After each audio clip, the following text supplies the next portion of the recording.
Marcos, capítulo 16, o Evangelho, a partir do versículo 1 da palavra do nosso Deus, e vamos estar meditando nessa noite, em nome de Jesus.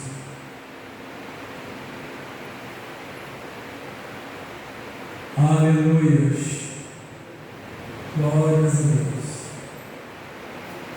Diz assim a palavra do nosso Deus, Marcos 16, a partir do versículo 1. Perdão, nossa, Marcos 16, a partir do versículo 14. Marcos 16, 14. Finalmente apareceu aos 12, estando eles assentados à mesa, e lançou-lhes em rosto a sua incredulidade e dureza de coração, por não haverem crido nos que o tinham visto já ressuscitado. E disse-lhes: ide por todo o mundo pregar o Evangelho a toda criatura. Quem crer e for batizado será salvo, mas quem não crer será condenado. E esses sinais seguirão os que crerem. Em meu nome expulsarão os demônios, falarão as línguas, pegarão as serpentes, e se beberem alguma coisa mortífera, não lhes fará dano algum. E porão as mãos sobre os enfermos e sararão. Ora, o Senhor, depois de lhes ter falado, foi recebido no céu e assentou-se à mesa da direita de Deus. E eles, tendo partido, pregaram por todas as partes, cooperando com eles o Senhor e confirmando a palavra com os sinais que os seguiam. Amém. Assentados em nome de Jesus. Meus queridos irmãos, igreja, evangelho, tudo a ver.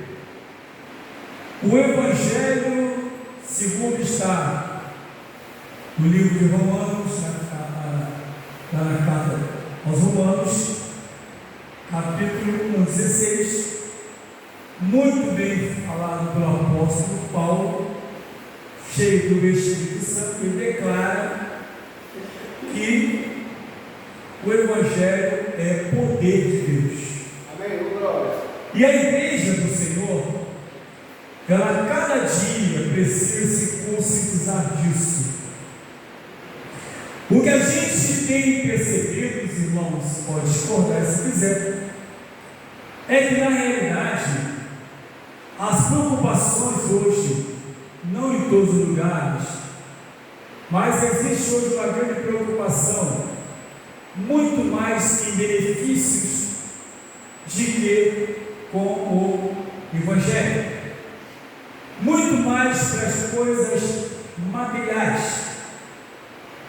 Infelizmente, isso tem de alguma forma manchado o verdadeiro Evangelho. De alguma forma. A começar a igreja não sabe o que quer abrir. Tem que ter direção de Deus. Segunda coisa, não só ter direção, mas ser chamado por Deus para tal. Porque se for chamado por Deus, vai ter a verdadeira compreensão do que é o Evangelho.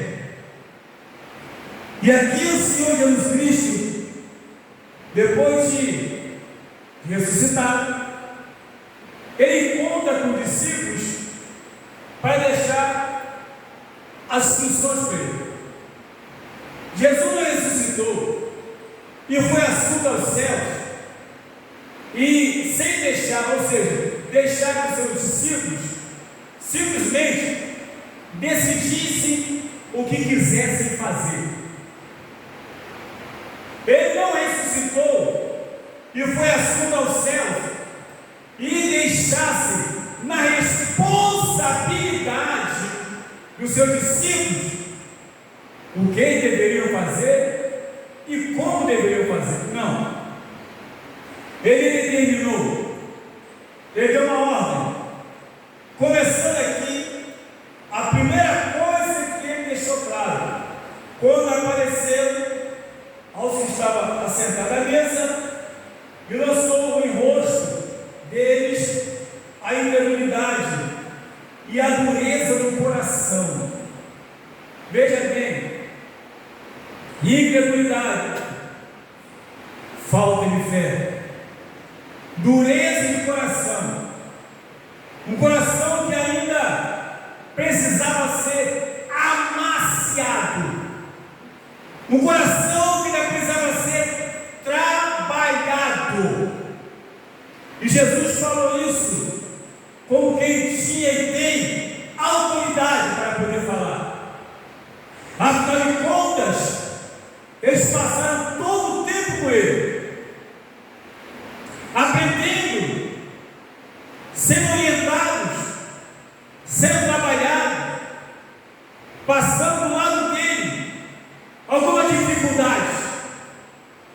Afinal, então, eram pessoas que teoricamente, de alguma forma, pelo menos, poderiam estar pensando, ter sido pessoas experimentadas, porque haviam andado com o mestre, haviam andado com o professor, o doutor, haviam andado com o médico dos médicos, haviam andado com Deus, saboreando a genuína palavra, a verdadeira palavra, a palavra sem mistura, a palavra santa, a palavra vinda do céu. Aleluia! Por isso o Senhor fala isso, por não haverem crido nos que o tinham visto já ressuscitado. E um deles foi Tomé. Eu só acredito se eu tocar o dedo na mão dele. Fora isso, eu não acredito. E Jesus então teve que chegar e se apresentar e falar para ele: toca aqui na minha mão, toca aqui agora. Ele crê para espelho. Mas por que Jesus fez tudo isso? Porque se eu não creio no Evangelho, se eu não creio na ressurreição do Senhor Jesus Cristo, como é que eu vou pregar essa palavra? Se eu não creio na ressurreição de Jesus, se eu não creio no Evangelho, como é que eu vou, aleluia, dar lugar para que pessoas sejam curadas? Por isso, ele precisava chamar a atenção e orientá-lo de forma categórica, porque a obra a ser feita era uma obra muito grande e deveria ser feita de acordo com as suas instruções, com as suas orientações, de acordo com a vontade dele. E ele então, atenta e senta, começa a conversar com eles. Eu começo a passar as devidas informações, puxando primeiro a orelha e depois falando como deveriam fazer. Diz a Bíblia assim: ide por todo o mundo, pregai o Evangelho a toda criatura. Quem crê e for batizado será salvo, mas quem não crê será condenado. Bem, aqui é a primeira parte, aqui é a parte mais importante. Por que a parte mais importante? Porque o Verbo se fez carne e habitou entre nós, o Senhor da glória. Por que a parte mais importante? Porque Deus amou o mundo de tal maneira que enviou o teu Filho unigênito para todo aquele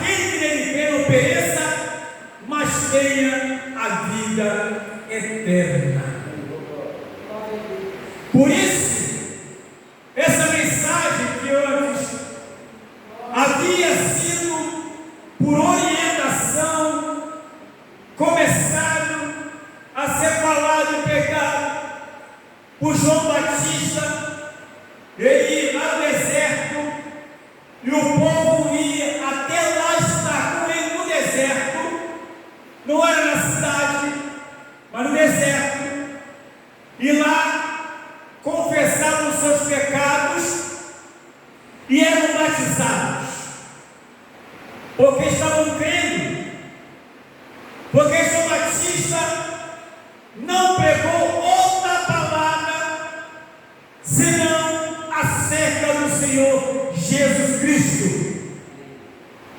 Ele não falou uma outra coisa. A conversa dele era acerca de Jesus. Não tinha outra conversa, não tinha outro assunto. E as pessoas iam até lá, até o deserto, para ter com ele e ouvir a palavra, e confessar o pecado e serem batizados. Mas também havia outras pessoas que iam até estar com ele. Eram os fariseus, pequeno grupo religioso. Aleluia! Um povo problemático, um grupo difícil. Mas João Batista falou bem claro, aleluia, chamando a atenção deles: quem vos ensinou a fugir da ira vindoura? Procurai produzir frutos de arrependimento. Já está posto o machado na raiz da árvore, e aquela que não der fruto vai ser cortada. Ou seja, os fariseus iam até lá, querendo ser batizados, mas não tinha a humildade, a singeleza de coração, de reconhecer que eram pecadores, de que a lei não poderia salvá-los, mas sim o Senhor Jesus Cristo. E através do arrependimento, após a pregação da palavra, por isso que a Bíblia diz: ide por todo o mundo, pregai o Evangelho a toda criatura. Mas por que toda criatura? Porque Deus amou o mundo de tal maneira, todas as pessoas, independentemente do seu credo religioso, mas teriam que ouvir a palavra da salvação, teriam que ouvir o Evangelho da salvação. Não existe outro caminho. O próprio Jesus falou em João 14,6: eu sou o caminho, a verdade e a vida, ninguém vem ao Pai senão por mim. Aleluia! Repetindo, João 14,6: eu sou o caminho, a verdade e a vida, ninguém vem ao Pai senão por mim. Ou seja, religião não salva, denominação não salva. Salvação é através da pessoa do Senhor Jesus Cristo. Sim, é verdade, segundo o Evangelho, segundo a palavra de Deus. Pregar o Evangelho. Logo em seguida, diz a Bíblia, aleluia: quem crê e for batizado, a palavra é pregada, mas precisa encontrar ouvidos, aleluia, que a ouça. Precisa encontrar pessoas dispostas a ouvir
Vocês vão dizer assim: o Verbo se fez carne e habitou entre nós. Vocês vão pregar e vão dizer assim: aleluia, glórias a Deus, que conviveram comigo, que andaram comigo, que comeram comigo, que beberam comigo. Vocês vão dizer que presenciaram milagres. Vocês vão dizer, aleluia, que cegos voltaram a enxergar, mudos voltaram a falar, coxos voltaram a andar. Vocês vão pegar e vão dizer para todo mundo, aleluia, que não existe outro caminho. Vocês vão dizer para todo mundo que eu sou o caminho, a verdade e a vida. Não é vocês que é o caminho. Não, não é isso não. Você vai dizer que eu sou o caminho, a verdade e a vida. Esse é o Evangelho. Esse é o Evangelho da salvação. É isso que vocês vão dizer. Por contrapartida, não se preocupe. Vocês façam a parte de vocês, que vai pregar sobre mim, não sobre vocês. Deixe que as pessoas vejam que vocês tiveram mudança no comportamento, mudança no caráter, mudança na atitude. Sim, através do comportamento de vocês, através do entrar, através do sair, através do andar, aonde vocês passarem, vão perceber que vocês são pessoas diferentes. Mas em relação a mim, vai falar sobre a minha pessoa. E quando vocês falarem acerca da minha pessoa, acerca do Evangelho da salvação, não se preocupe. Se tiver ouvido sensível para ouvir a palavra, o meu próprio Espírito entrará em ação e vai completar a obra. A vocês compete pregar o Evangelho. A vocês compete pregar a palavra. A vocês compete falar sobre mim para toda criatura e todo mundo. Depois que fizer isso, deixa o restante, por demais coisas, ao encargo do Espírito Santo. Ao encargo do Espírito Santo, que diz, está escrito lá na minha palavra, não se preocupe não. Mas o Espírito Santo, veja bem, esse convencerá o mundo dos seus pecados. Pessoas não convencem pessoas do seu pecado. Quando se fala de Jesus Cristo, somente o Espírito Santo tem poder para convencer o pecador da sua miséria, dos seus pecados, dos seus fracassos, das suas doenças espirituais, do seu afastamento de Deus. Somente o Espírito Santo tem poder para convencer. Então não tenta convencer ninguém. Vocês, eu estou dando poder para pregar o Evangelho. Eu estou dando poder para pregar a palavra. Para isso, aleluia, vocês foram treinados. Para isso, vocês foram preparados. Para isso, vocês foram chamados.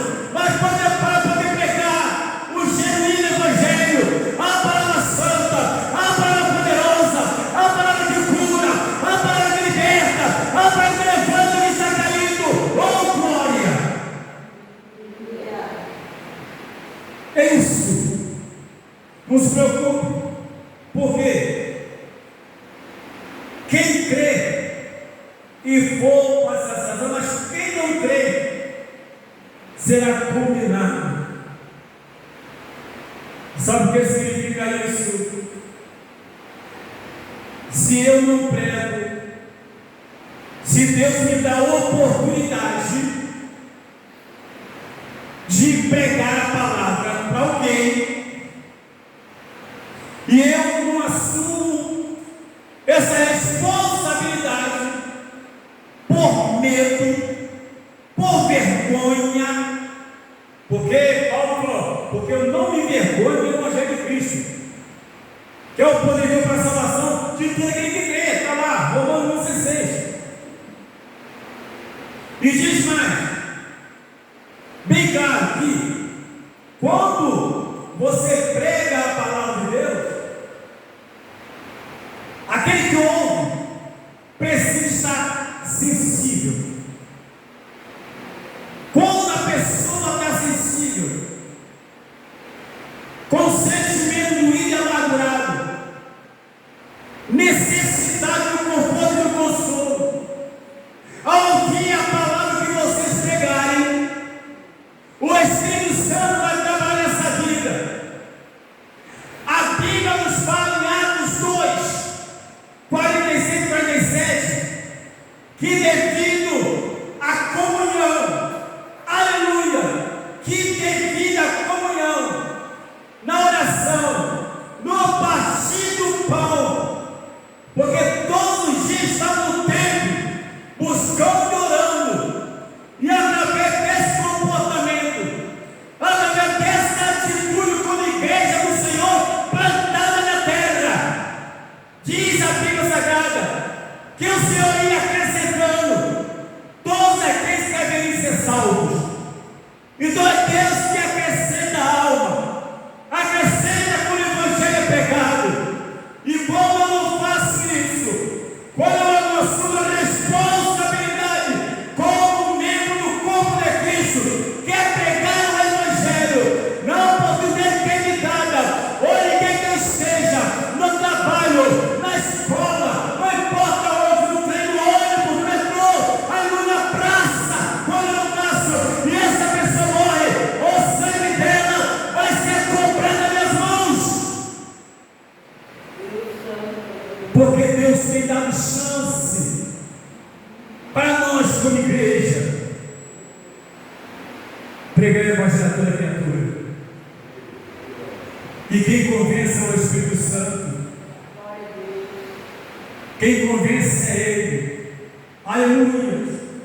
E diz mais a palavra de Deus. Essa foi a primeira parte. Agora tem a segunda parte, que é importantíssima também. Aí sim, começa. E estes sinais seguirão aos que crerem. Se vocês crerem que realmente eu ressuscitei, se vocês crerem em mim, no poder da palavra que eu preguei e ensinei, se vocês crerem no que vocês viram acontecer, coxos voltaram a andar, cegos voltaram a ensinar, a enxergar, mudos voltaram a falar, leprosos foram curados. Se vocês creem nisso, podem ter certeza que esses sinais seguirão vocês. É tudo aquilo que eu fiz enquanto presente com você nessa terra. Você levando a minha palavra aonde vocês chegarem. E se tiver alguém querendo, aleluia, pegue a minha palavra e depois ore por essas 4 pessoas. Esse sinal seguirão se crerem. Em meu nome expulsarão demônios.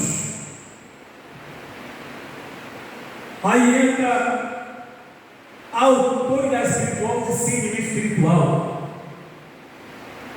Porque aonde está o povo de Deus, igreja, não é lugar para ninho de demônios, não. Se ele entrar, ele tem que sair em nome de Jesus Cristo. E Marcos capítulo 1, a partir do verso 21, A Bíblia nos fala que Jesus Cristo, ao adentrar na sinagoga, os judeus estavam lá, reunidos, como de costume dele, no sábado, estavam reunidos lá. E ali, recitavam salmos, cantavam hinos, ali iam os profetas. E Helena, ela vivia aquela vida tranquila, né? De ir lá no templo, na sinagoga, entrava, saía, ia para lá, voltava e estava tudo muito bem. Mas saiba de uma coisa, enquanto estavam lá, quando Jesus adentrou a sinagoga, o demônio que está na vida de um homem se manifestou lá no final, lá no fim do banco. Ou seja, ele estava ali, o homem estava ali, e o inimigo se manifestou nele ali. Você sabe por quê? Porque chegou a luz. Chegou a luz. E aonde a luz chega, as trevas têm que sair. Ninguém chamou o demônio lá. Mas aonde não está a presença de Deus, ele entra, participa do culto, bate palma, até canta hino.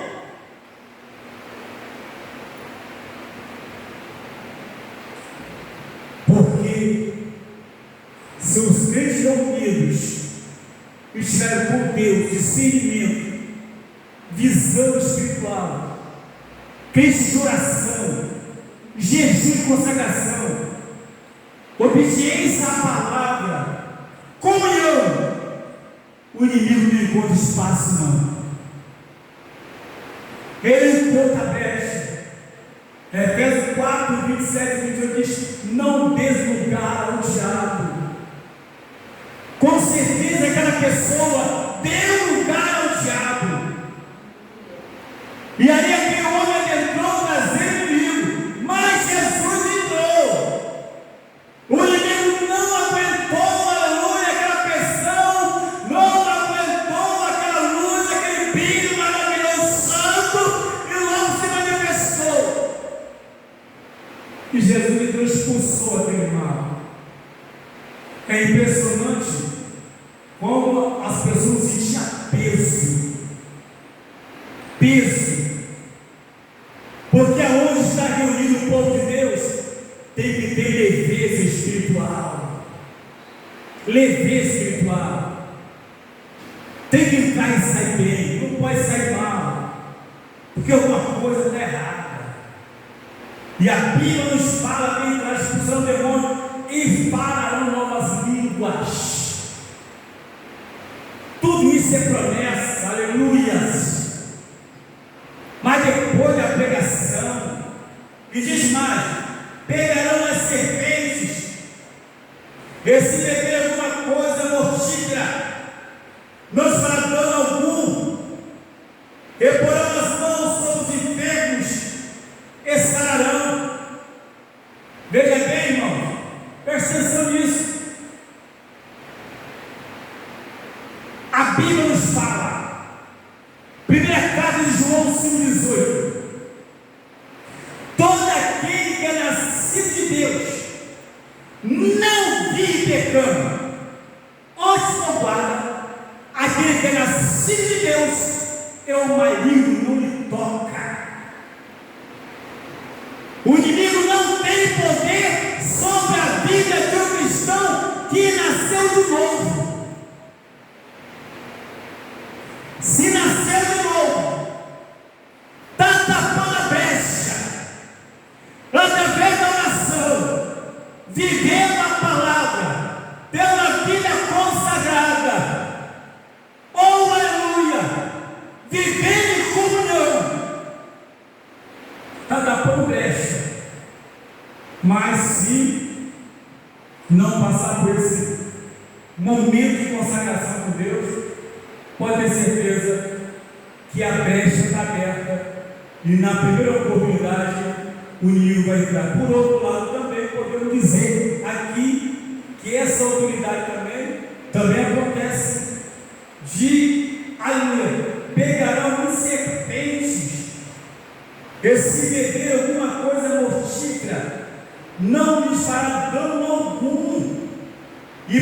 as mãos sobre os enfermos e os curarão. Esse poder não foi dado para Satanás. Esse poder foi dado para a igreja do Senhor. Esse poder foi dado para a igreja, para mais ninguém. Esse poder foi dado para os servos do Senhor. O poder da pregação do Evangelho. O poder, aleluia, de expulsar demônios. O poder de falar em línguas. Só para cristão, só para crente. O poder de expulsar demônios. Isso é para cristão. Aleluia. Esse foi dado para a igreja. Foi dado para os santos. Pessoas compromissadas e comprometidas com a obra de Deus, o Evangelho eterno, o Evangelho de salvação, o Evangelho de libertação, o Evangelho sério, absoluto. Ao Jesus é a figura principal. Ao Jesus, ele é o centro da pregação. Não é o homem, não é o local, é Jesus Cristo. Porque se você for na minha igreja, Jesus está lá. Nas outras, Jesus não está, não. Tá bom, vai nessa. Se você for na minha igreja, agora tem isso, a minha igreja não é de Jesus, não. Se você for na minha igreja, lá você vai ser curado. Mas nas outras que você for, não vai ser, não. Se você for na minha igreja, o demônio vai ser expulso. Nas outras igrejas, nem adianta você tem que ir na minha. Lá na minha igreja, expulsa demônio. Lá na minha igreja, cura os enfermos. Lá na minha igreja, faz tudo. Inclusive, ele só não fala para você o seguinte: lá na minha igreja, pede muito dinheiro. Lá na minha igreja, tem que pagar para poder ser curado. Eu não falo isso. Não fala. Porque isso é como isca. Isso é isca para pescar os incautos, muitos inocentes. Onde Jesus só é o centro para curar, mas não é o centro para libertar a pessoa do pecado. Jesus só é o centro para expulsar demônio, mas não é o centro para libertar os cativos da escravidão, da mentira, do adultério, da prostituição. Meu Deus, Jesus não é o centro para eles, para expulsar o mal que impede que a pessoa se converta realmente a Cristo através da verdadeira pregação da palavra. Para isso, Jesus não é o centro, não. Jesus é o centro para poder curar, para poder abrir porta, para dar dinheiro, para dar empresa, para dar... Isso para Jesus é bom. Jesus é bom para dar empresa, para dar carro, para dar casa, para dar apartamento. Jesus é bom para tudo isso. Jesus é bom para poder isso, mas quero ver. Jesus não é bom para muitos lugares. Jesus não é bom para dizer: você está em adultério, se não abandonar, você não vai ser salvo. Você está se prostituindo, abandone a prostituição, abandone o adultério, abandone a mentira, abandone a palavra torpe, abandone o palavrão, abandone o vinho, abandone a cerveja, abandone o cigarro, abandone tudo isso. Glória a Deus. Para que seja verdadeiramente liberto, em nome de Jesus de Nazaré. Aleluia. Não dá nem para dar aleluia, né? Glória a Deus. Mas essa é a verdade. Glória a Deus. E diz mais: ora, o Senhor, depois de ter lhes falado, foi recebido no céu e assentou-se à direita de Deus. Depois você confere na primeira carta de João 2:1, quando João escreve dizendo: filhinho, eu vos digo isso para que não pequeis, mas se vieres a pecar, tens um advogado, que intercede por vós à direita do Pai. Está lá. E eles, tendo partido, isso são os discípulos de Jesus, apóstolos. E eles, tendo partido, pregaram por todas as partes. O Evangelho chegou até aqui, porque começou por lá.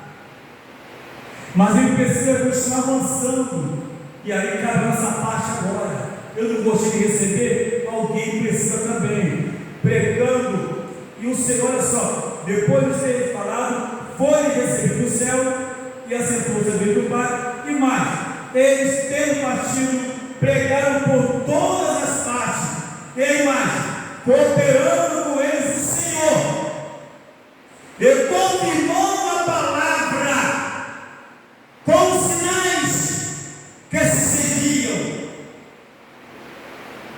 além de pessoas receberem a palavra, também eram libertas de demônios, também eram curadas de enfermidades, pregando a palavra, e pessoas eram curadas, pessoas eram libertas. Por quê? Porque Jesus estava junto, cooperando com eles, cooperando com eles. Por isso, volto mais uma vez aqui a ser claro, não existe ninguém bonzinho, bom é Deus. Agora é fácil a pessoa dizer: Deus abriu a porta, Deus me deu, Deus fez isso, fez aquilo. Aí a pergunta é: Jesus te libertou? Mas por quê? Porque para ser liberto precisa parar com a prostituição, com o adultério, com a mentira, com a falsidade, com o disse-disse, com palavras torpes. Tudo isso, essas coisas não podem fazer parte do povo de Deus. O ciúme, a emulação, a heresia, tudo obra da carne, tudo isso é uma libertação total. Jesus não liberta ninguém pela metade, ou está liberto ou não está liberto. O resto é só fantasia. Ficamos de pé em nome de Jesus. Aleluia.